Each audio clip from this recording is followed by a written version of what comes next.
명품 신앙의 그리스도인, 이번 주는, 지난주는 명품 신앙의 자부심 했는데, 이 명품이라는 뜻이 무엇인가, 그걸 다시 한번 제가 설명하면은, 사전적 의미는 뛰어난 물건이나 작품을 의미하는데, 명품이란 말의 영어의 럭셔리는 실질적으로는 호사품 또는 사치품이라는 의미가 더 강합니다.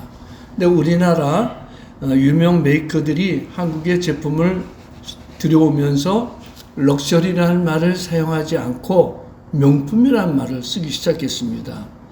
그래서 유명 회사 제품들이 좀 긍정적인 반응으로 사람들에게 먹히기 시작한 것입니다.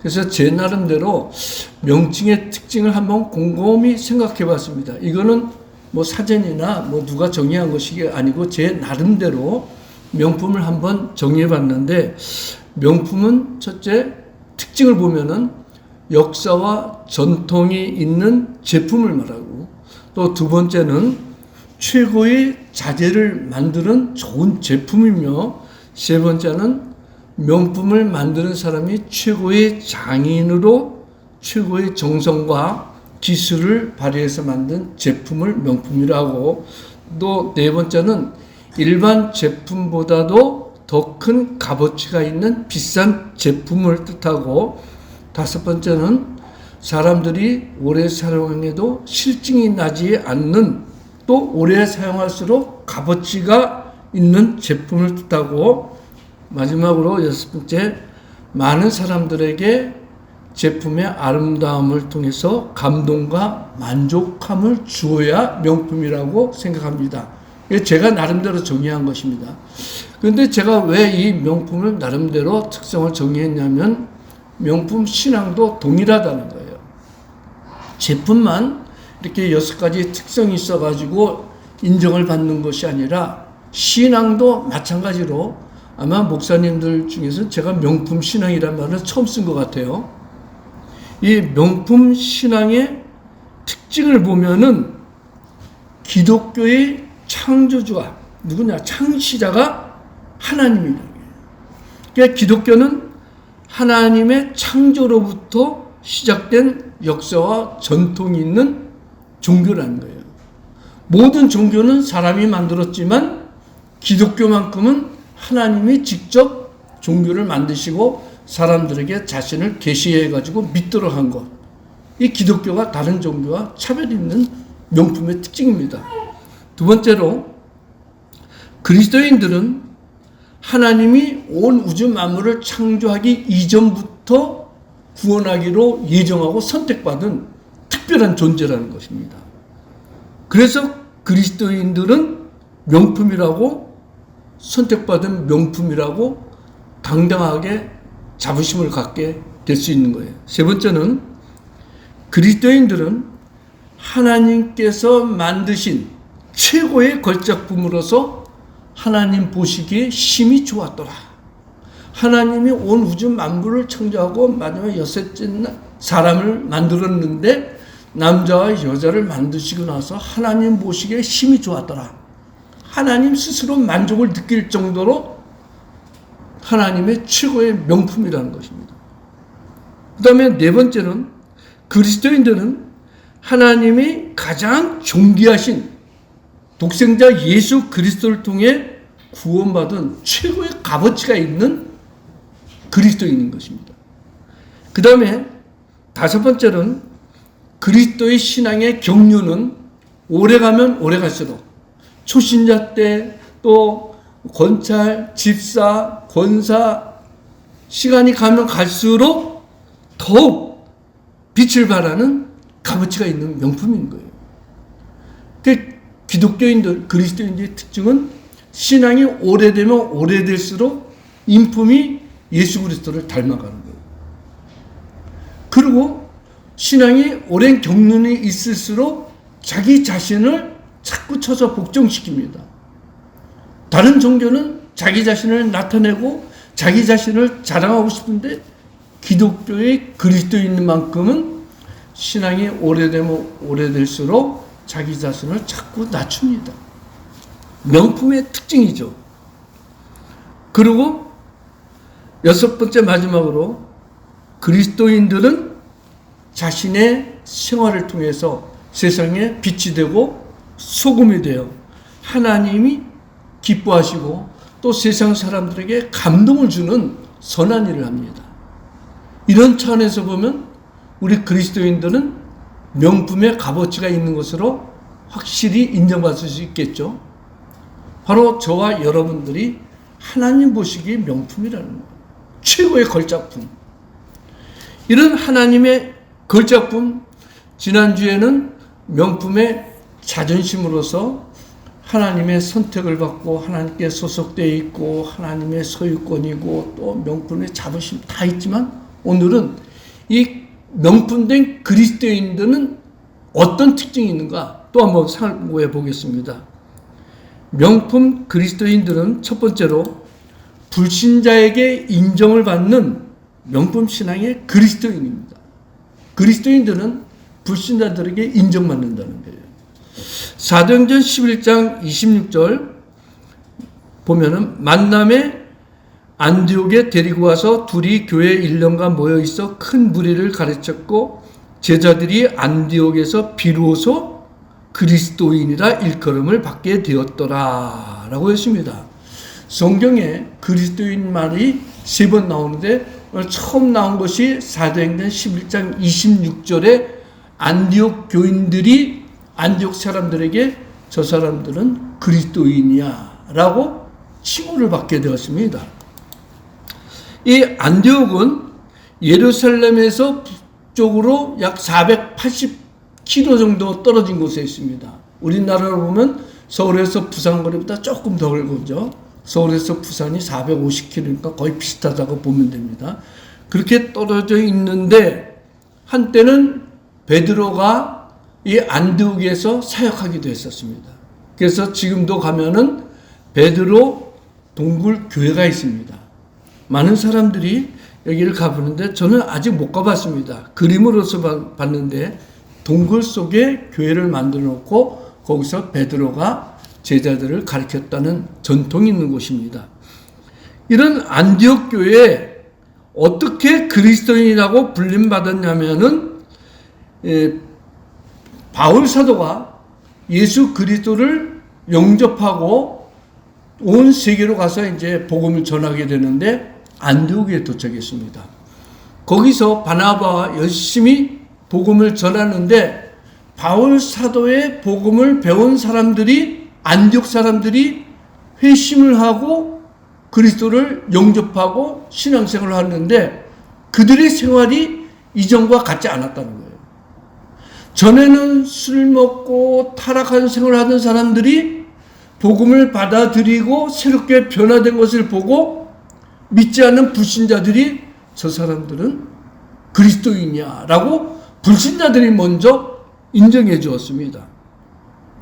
이 안디옥 교회는 초대교회에서 매우 중요한 위치를 차지하고 있는데 예루살렘 초대교회 하면 예루살렘 교회를 말하는데 예루살렘 교회를 이어가는 교회로 성장했습니다.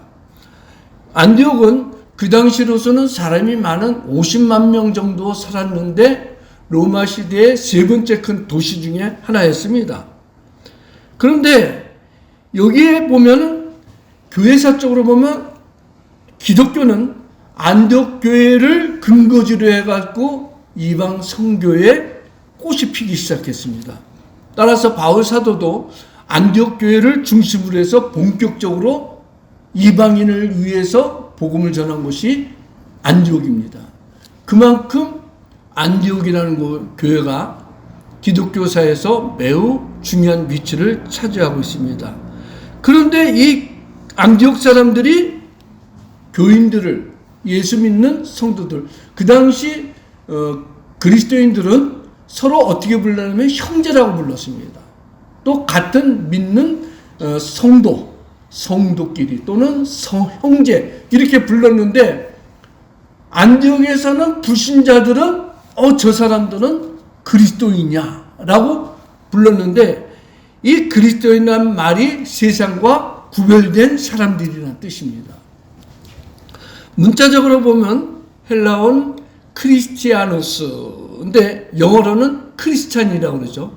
근데 영어의 크리스찬이 크라이스트, 예수, 크라이스트와 또 출신을 의미하는 리안, 이 합친 말로서 크리스찬 하면은 첫 번째는 그리스도에게 속한 사람, 그리고 두 번째는 그리스도파에 속한 그리스도의 당원들. 우리가 나라에 보면 한나라당, 민주당, 통일당 이런 여러 가지 정치 당이 있죠.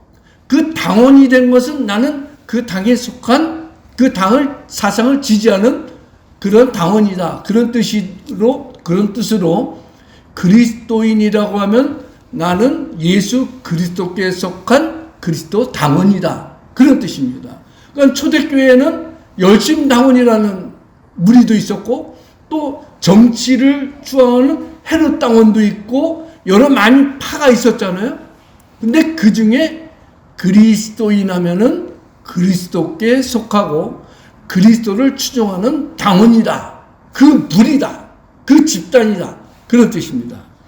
그 다음에 세 번째는 그리스도의 추종자로서 그리스도의 가르침을 받은 대로 실천하는 제자들이라. 그런 뜻입니다. 따라서 그리스도인이란 그 의미는 매우 긍정적인 뜻으로 사용됐죠. 이처럼 초대교회 안디옥교회 성도들은 세상 사람들과 다른 구별된 삶, 경건한 신앙생활을 했습니다. 그것이 세상 사람들에게 일종의 부러움의 대상이 됐습니다. 어떻게 저 사람은 옛날에 탕자 같은 사람이 어떻게 저 무리에 들어가서 경건한 신앙생활을 하느냐 이거예요. 제가 오래전에 한번 간증한 적이 있을 거예요. 선두교회가 인천에서 처음에 개척할 때 군용 천막을 치고 개척했는데 그 당시에는 철야기도 하고 그랬죠. 그럼 철야기도 할 때 갑자기 두두두두두 소리가 들리는 거예요. 뭐냐면 술 취한 사람이 그 천막, 교회인데 예배당인데 거기다 두고 소변을 싸고 있는 거죠. 그런 사람이 나중에 예수 믿고 그 교회 와가지고 장로가 됐어요. 장로가 돼가지고 간증을 하는데 성도 여러분, 저 같은 사람이 예수 믿고 장로가 되었습니다. 기적 아닙니까? 그러면서 제가 초창기에 선두교회가 천막교회 있을 때 술 취해가지고 오줌도 싼 그런 죄인입니다 하니까 조석규 목사님 뭐라 그러냐면 그 오줌 싸는 기계 안 망해 있느냐? 고장 안 나느냐? 이래가지고 한바탕 웃은 적이 있습니다. 그런 사람들이 예수 믿고 변했다. 그것이 그리스도인이라는 뜻입니다. 그러니까 처음에는 참으로 영광스러운 자랑스러운 그런 뜻으로 받아들였죠. 이것이 명품 신앙의 그리스도인으로 인정받은 것입니다. 그 다음에 두 번째로 권력자들에게 멸시를 받을지라도 자부심을 갖는 것이 명품 신앙의 그리스도인입니다. 사도행전 26장 28절에서 29절에 이 말씀이 있습니다. 두 번째 그리스도인이라는 말이 나오는데 아그리빠가 바울에게 이르되 내가 적은 말로 나를 권하여 그리스도인이 되게 하려 하는도다. 바울이 이르되 말이 적으나 많으나 당신뿐만 아니라 오늘 내 말을 듣는 모든 사람도 다 이렇게 결박된 것 외에는 나와 같이 되기를 하나님께 원하나이다 라고 했습니다. 이 말씀의 배경은 여러분들은 잘 이해할 거예요. 바울 사도가 복음을 전하다가 예루살렘에 가가지고 결국 성전에 들어갔는데 유대인들에게 모함을 받아서 고발당해가지고 거반 죽도록 됐는데 백부장이 끌고 와서 살려주죠. 백부장이 취조를 하는데 나는 로마인이다. 그러면서 함부로 나를 대하지 말라. 내가 지금 예수 그리스도를 증거하는 것 때문에 죽었다가 다시 살아난 예수 그리스도를 증거하는 것 때문에 이렇게 핍박을 당하는 것이지 나는 이곳에서 특별한 죄를 범한 사실도 없다 해가지고 백부장이 베스도 총독에게 보냅니다. 그리고 베스도 총독 앞에서 또 자기가 다메섹에서 부활하신 예수 그리스도를 만나고 예수님이 자기를 변화시키고 구원해주고 사명을 준 것 증거하자 베스도가 이번에는 아그리빠 왕에게 바울 사도를 데려갑니다. 그러자 바울 사도가 이번에는 아그리빠 왕이 있고 그 옆에 베스도 총독이 있고 많은 대신들도 있고 군인들도 그 많은 곳에서 다시 한번 예수 그리스도를 증거합니다. 나는 본래 이곳이 아니라 본토에서 태어난 나는 다소라는 교육도시에서 태어난 바리새인 출신이다. 이곳에서 어떤 죄도 범하지 않고 나는 히브리인 중에 히브리인으로서 열정적으로 율법을 섬겼는데 다메섹에서 부활하신 예수 그리스도가 나를 부르시고 나에게 새로운 사명을 줬는데 이방인에게 복음을 전하는 사명을 주었다. 따라서 난 그 사명에 따라서 복음을 전했는데 지금 이 순간도 나는 그 사명에 따라서 복음을 전한다 하면서 아그리빠 왕에게 뭐라고 그러냐면 이때 그 말을 듣는 베스도 총독이 바울아 내 많은 학문이 너를 미치게 하였구나. 너 너무 공부를 많이 해서 미친 것 아니냐? 하자 바울 사도가 아그리빠 왕이요 나는 미친 것이 아니라 내가 만난 예수 그리스도가 너무나도 좋아가지고 그분이 구세주이기 때문에 나는 그분을 증거하는 것입니다. 하면서 뭐라고 하냐면 내가 결박된 것 위에는 다 나와 같이 되기를 원합니다. 하고 자기 자신이 지금 묶여있지만 죄인 아닌 죄수의 모습이 있지만 나는 당당하다는 거예요. 모든 사람들이 왕도 그렇고 총독도 그렇고 모든 장교들 대신들도 내가 묶인 것 이거 말고는 다 나처럼 되기를 원한다는 거예요. 얼마나 자부심을 가졌으면 묶인 것 말고는 왕도 나처럼 예수 그리스도를 믿는 그리스도인이 되기를 원합니다. 총독도 마찬가지입니다. 그러면서 하자. 바로 아그리빠 왕이 바울에게 네가 적은 말로 나를 권하여 그리스도인이 되게 하느냐? 이때 이 그리스도인이라고 아그리빠 왕이 말한 거는 약간 경멸의 표시라는 거예요. 내가 지금 왕인데 이 유대 지역을 다스리는 총통 왕인데 나 같은 왕이 겨우 예수를 믿는 그리스도인이 될 필요가 있느냐? 내가 막강한 권력이 있고 재물이 있고 명예가 있는데 내가 뭐 때문에 그리스도인이 되겠느냐? 이런 식으로 그리스도인을 경멸하는 뜻으로 말한 것이 네가 적은 말로 나를 권하여 그리스도인이 되게 하려느냐라고 한 것입니다. 이 아그리빠 왕은 그리스도인을 약간 경멸하는 낮추는 뜻으로 사용했죠. 그런데 거기에 대해서 바울 사도는 뭐라고 그래요? 왕이요? 아닙니다. 오늘 지금 이 자리에서 내 말을 듣는 모든 사람들은 내가 묶인 것 말고는 전부 다 나와 같이 되기를 원합니다. 얼마나 당당합니까? 왕보다도 내가 더 소중한 자요. 왕은 잠시자면 나는 영원토록 예수 그리스도의 제자요. 나는 또한 천국에서 영생을 누리는 하나님의 축복을 받은 사람입니다. 아주 당당하게 자부심 있게 자기가 그리스도인이라는 것을 자랑한 것입니다. 성도 여러분, 대부분의 사람들은 이 세상에 살면서 돈이 최고야, 명예가 최고야, 권력이 있으면 모든 것 다 돼. 하지만 아닙니다. 그는 잠깐입니다. 우리가 믿는 예수 그리스도는 과거도 현재도 미래도 영원한 우주의 왕입니다. 또 산자와 죽은 자를 심판하시는 심판주입니다. 그렇기 때문에 바울 사도처럼 그 많은 사람 앞에서 전혀 주눅이 들지 않고 담대하게 자신이 체험한 부활하신 예수 그리스도, 그분이 자기 같은 그 죄인 중에 괴수를 구원해 주시고 사명을 주신 그 은혜를 당당하게 증거할 수 있는 것 아닙니까? 그런 모습을 본던 베스도 총독은 생각하기를 바울아 내가 미쳤도다. 내 많은 학문이 너를 미치게 한다. 미치고 하기로 봤습니다. 그러나 아닙니다. 성도 여러분, 미쳤다는 것은 일반 사람들과 다른 모습으로 보인다는 것입니다. 그래서 미쳤다는 말의 헬라어 마이네인데 여기서 파생된 영어가 뭐가 있냐면 마니아. 마니아가 헬라어 마이네에서 파생됐습니다. 미쳤다. 근데 긍정적으로는 뭐예요? 전문가라 이거예요. 한 가지의 전문가. 베스도 총독이 볼 때는 바울 사도가 많은 학문을 너무나도 많이 배워가지고 저 미친 거 아닌가? 하지만 바울 사도는 아니라는 거예요.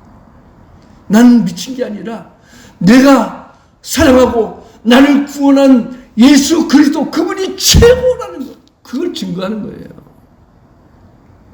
그렇다면 베스도 총독이 말하는 바울 사도는 한 가지에 미친 사람, 한 가지의 전문가, 한 가지를 파가고 한 가지의 도를 통한 마니아, 예수쟁이 아닙니까?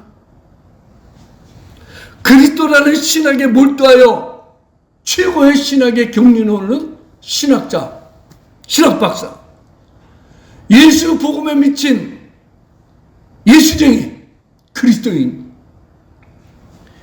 다시 말하면 베스도 총독이 본 바울 사도는 예수의 매니아, 예수 마니아, 예수쟁이, 예수쟁이 최고의 신앙, 바울 사도 아닙니까?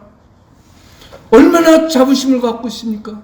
그래서 바울 사도는 베스도 총독 또 아그리빠 왕 모든 사람 앞에서 내가 믿는 예수 그리스도가 최고입니다.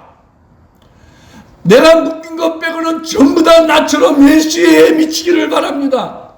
이런 식으로 전도하고 다닙니까?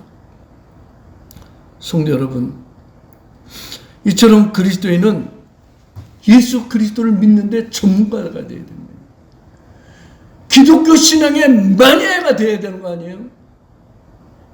이런 예수의 전문가, 예수 그리스도를 믿는 신앙의 전문가, 주일 되면 교회 와서 예배 드려야 되고 또 열심히 돈을 벌어서 하나님이 원하는 기뻐하시는 데 사용하도록 헌금하고 이런 사람들이 전부 다 예수 그리스도의 매니아 아닙니까? 전문가, 기독교 신앙의 전문가, 흔히 한때 세상 사람들이 조롱하면서 말하는 예수쟁이, 그리스도인.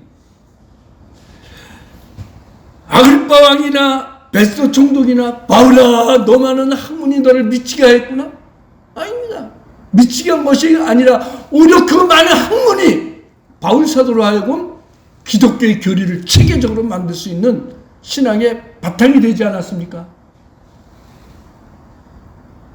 우리는 예수 그리스도를 믿는 마니아로서 최고의 명품 그리스도인이라는 자부심을 가져야 되는 거예요.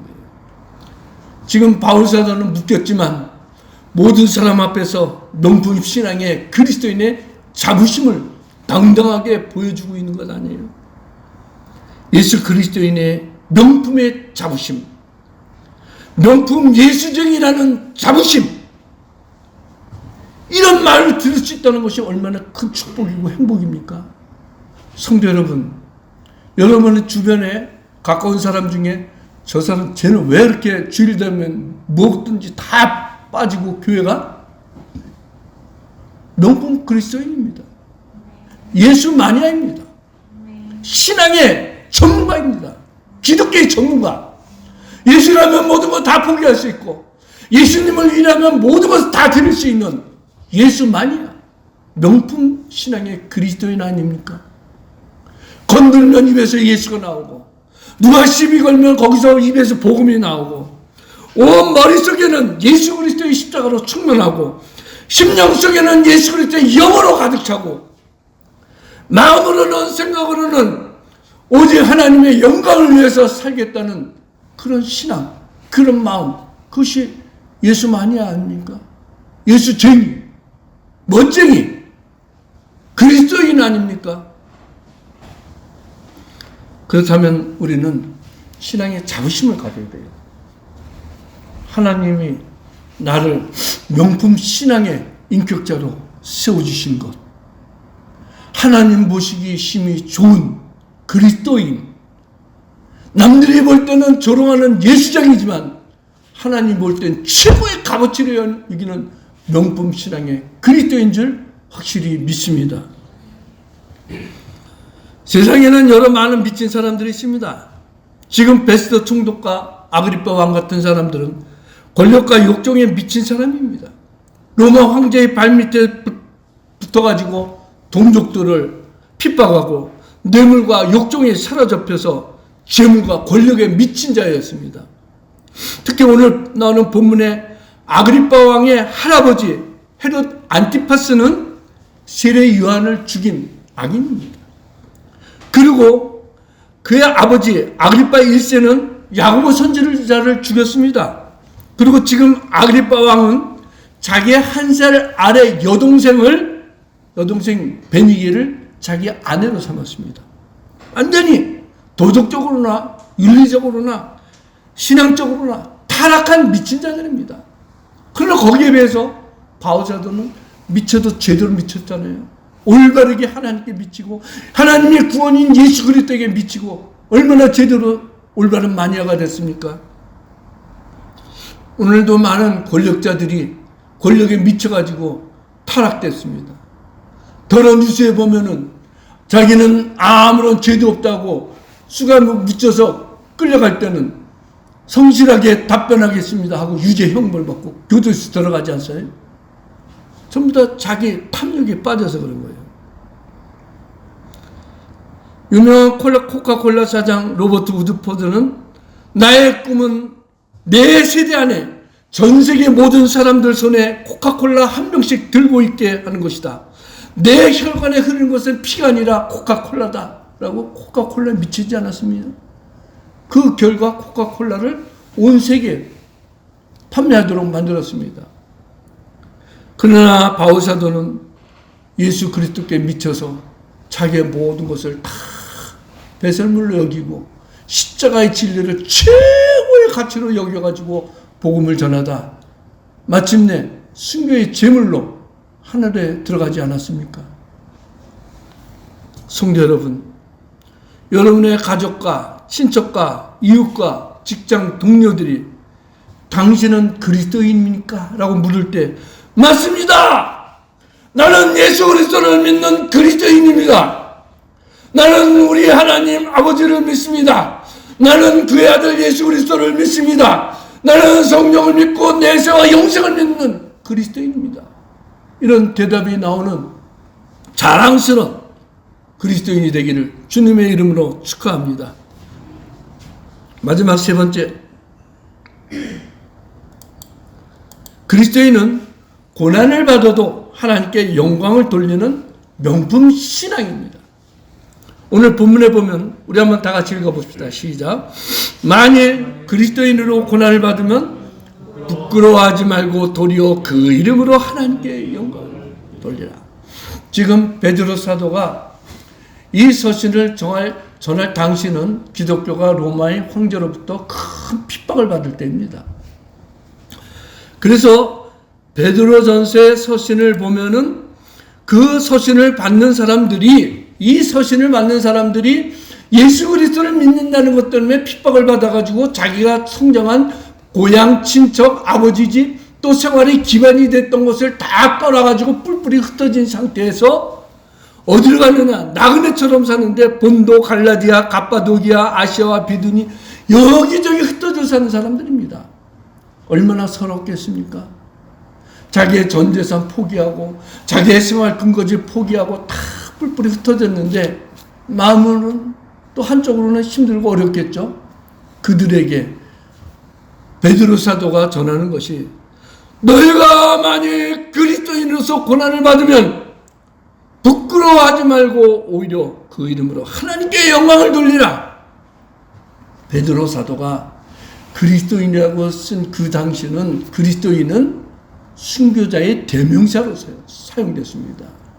그러니까 성경에 나온 세 번째, 첫 번째는 안디옥에서는 불신자들에게 인정받는, 구별받는 사람들, 저 사람들은 특별한 사람이라고 일종의 인정받는 용어로 사용됐지만 아그리파 왕 같은 사람들에게 경멸로 사용됐다가 지금 베드로 사도 당시에는 순교자의 대명사로 사용된 것이 그리스도인입니다. 그 당시에는 그리스도인이라면 무조건 옥에 잡혔고 순교의 제물이 되었습니다. 그런데 베드로 사도는 너희가 만일 그리스도인으로서 핍박을 받으면 오히려 부끄러워하지 말고 하나님께 영광을 돌리라. 얼마나 신앙생활을 하기가 힘들었는데 그럼에도 불구하고 핍박을 받으면 오히려 하나님께 영광을 돌리라는 거예요. 우리의 기독교 교회는 교회사를 보면 교회는 순교의 피로 세워지고 순교의 피로 성장되고 순교의 피로 결실을 맺어 지금 우리한테까지도 복음이 전파된 거 아니에요. 제가 가끔 만나는 양양무 목사님, 그 평생 자랑이 있어요. 자부심이. 조그만 교회 개척해갖고 은퇴했죠. 뭐 집이라고 그래도 평생 전세로 살다가 처음으로 조그만 빌라 하나 샀어요. 방 2개짜리. 10몇 평짜리. 그래도 감사. 얼마나 작은지 주차장도 없는 빌라 있죠. 옛날에 연립이라고 하는 거. 그래도 감사하다는 거예요. 하나님이 그래도 나 같은 사람을 할아버지 그 순교의 피로 이 땅에 태어나게 해주고 예수 그리스도를 믿는 것도 감사하고만 목사로 세워주시고 또 그 아들도 목사가 된 거 참 감사하다는 거예요. 근데 하나님이 한 가지 안 주신 거 있대요. 뭐 아버지가 재산을 다 날려먹고 자기한테는 아무것도 안 불려줬대요. 그래서 그게 참 축복이죠. 그래서 이렇게 쳐다봐요. 만일 목사님이나 저나 재산 많고 교회가 크게 붕댔으면 다른 목사보다도 큰 죄를 저질렀을 텐데 하나님이 미리 아시고 다 이렇게 억제하신 거 아닙니까? 이렇게 웃어요. 자부심이라 이거죠. 어디 가도 나는 순교자의 후손이기 때문에 함부로 신앙생활 할 수 없다는 거예요. 함부로 말할 수 없고 함부로 행동할 수 없다는 거예요. 자부심이죠. 일본의 사람 중에 긴지로라는 사람이 있어요. 이제 설교 다 끝났습니다. 얘 2개만 하고 끝일게요.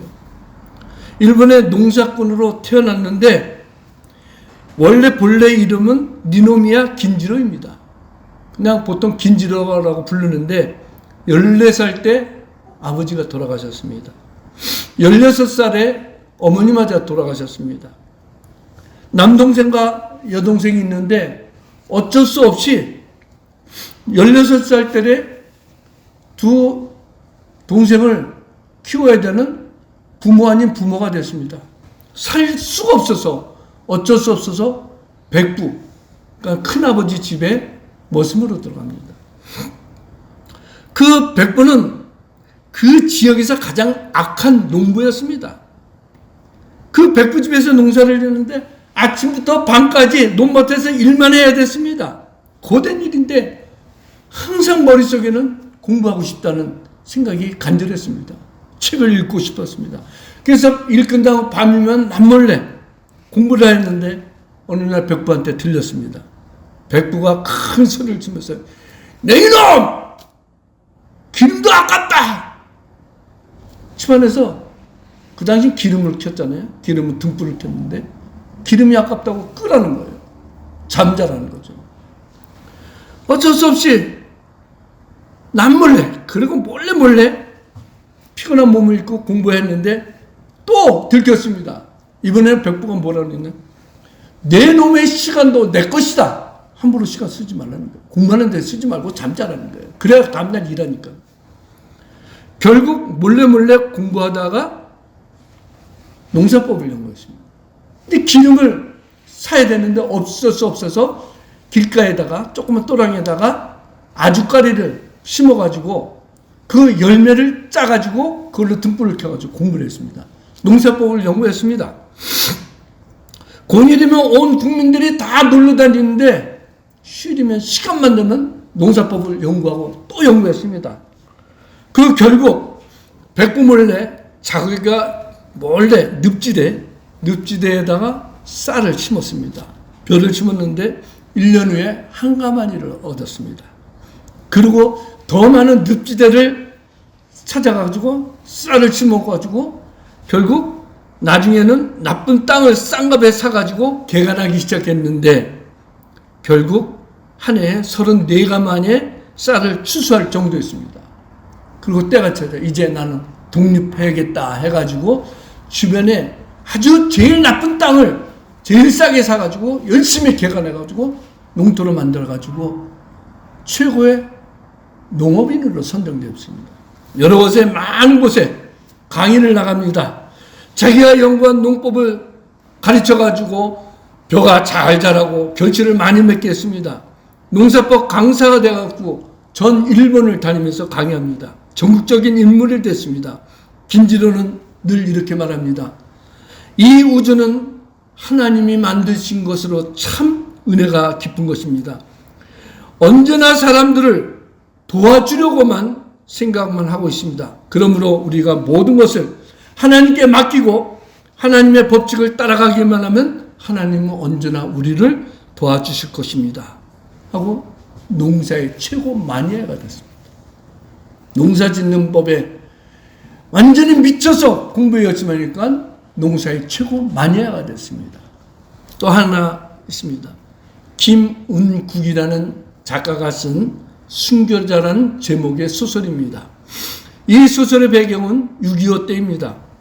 6.25 당시 평양입니다. 처음에 6.25 전쟁이 일어나고 9.18 수복을 끝나고 북진해가지고 평양을 함락할 때 국군 정보 장교가 평양으로 파송됩니다. 그것은 그 시대 중공군이 개입하기 이전, 1.4후 때 이전입니다. 평양을 정복했을 때니까 특별한 사명을 가고 평양으로 가서 조사를 하는데 그것이 뭐냐, 평양에 14명의 목사가 잡혔는데 그 중에 이제 북한군들이죠. 14명의 목사 중에 12명은 순교당했고 한 명은 정신 이상자가 됐고 한 명은 살아있는데 그 14명의 목사에 대해서 순교당한 것을 조사해가지고 보호하라. 이유는 북한군의 그 빨갱이 사상이 나쁜 것을 홍보하기 위해서 그걸 조사하라는 거예요. 그 장교가 평양에 가가지고 이제 여기저기 다 소문했는데 12명의 목사님들은 순교의 제물로 죽었는데 그 중에 한 분은 고문을 받다가 정신 이상이 된 거예요. 무슨 말을 해도 제대로 답변을 못하니까 조사를 할 수가 없어요. 그래서 여기저기 수소문 끝에 살아나는 한 분을 만나가지고 조사를 하니까 일체 아무런 말을 하지 않는 거예요.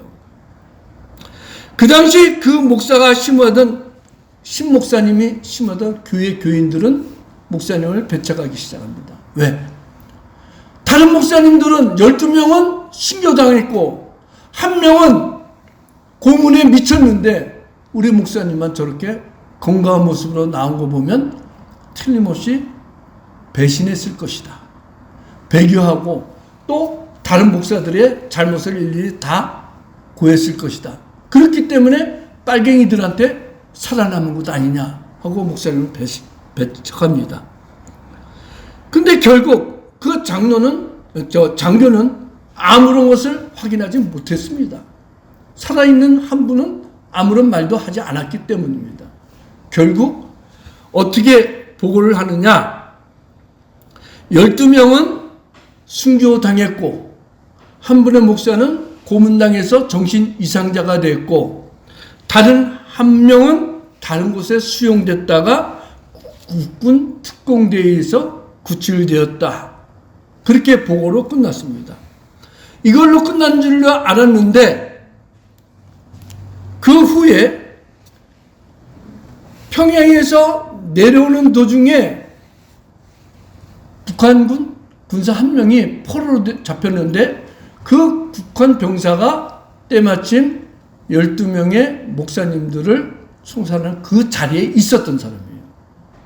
이 정교 장교가 그 얘기를 듣고 북한 병사 포로를 붙들고 물어보는 거예요. 그 당시 상황을 정확하게 말하라. 12명이 왜 죽었으며 한 사람은 왜 정신 이상자가 됐고 왜 한 사람만 살아남았냐 했더니 그때 목격한 북한 병사가 이렇게 말합니다. 한 사람 정신 이상자 목사는 수많은 고문 때문에 정신이 돌아간 것은 맞습니다. 그러면 나머지 12명의 순교자 목사님들은 신앙을 지키다가 순교당했고 한 사람은 배신해가지고 살아남은 거냐 물었더니 그 북한 명사가 아닙니다. 제가 두 눈으로 똑똑히 보고 두 귀로 들었습니다. 12명의 총살당한 목사님들은 묶이자 살려달라고 복고를 했습니다. 심지어 어떤 목사는 살려주기만 하면은 무슨 일이든 다 하겠다고 공산주의에 협조하겠다고 했습니다. 그리고 살아난 한 분, 그분만이 예수 그리스도를 믿고 끝까지 신앙을 지켰습니다. 근데 어떻게 그분만 살고 배교한 사람들은 다 죽었느냐 했더니 지휘관이 예수 그리스도를 끝까지 믿고 신앙을 지킨다고 한 그 사람은 오히려 참된 목사라고 풀어주고 나머지 12명은 저 사람들은 가짜 목사다.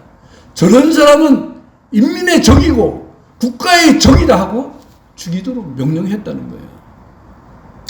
이러한 사실을 아는 정보장교는 이것을 세상에 바로 알려야겠습니다. 목사님 제대로 진술서에 서명 좀 해달라 했더니 끝까지 목사는 분해요. 아니요. 나는 이러한 사실을 믿을 수 없어. 그리고 12분은 순교당한 것이 맞습니다. 그리고 나는 나대로 이대로 배교자로 남겨두라. 왜? 자기 한 사람 살아서 순교당하는 사는 순교자가 되는 것이 더 낫다는 거예요. 그리고 12명의 목사님들이 순교자로 그대로 이름을 보존하는 것이 하나님께는 더 낫다는 거죠. 성도 여러분, 그 책에 주는 의미는 뭐예요? 죽은 순교자보다도 살아서 순교적인 생활을 하는 것이 더 어렵다는 거 아닐까요? 우리는 하나님 보시기 가장 아름다운 하나님의 자녀들로 예수 그리스도를 믿어 구원받은 명품 그리스도인입니다. 누가 묻거든 나는 예수 그리스도를 믿는 그리스도인입니다. 나의 이 신앙은 과거부터 지금까지 내려오고 앞으로도 우리 후대까지 영원토록 이어져야 될 전통입니다. 신앙의 자부심을 갖고 신앙생활을 주님의 이름으로 축원합니다. 할렐루야. 기도합니다.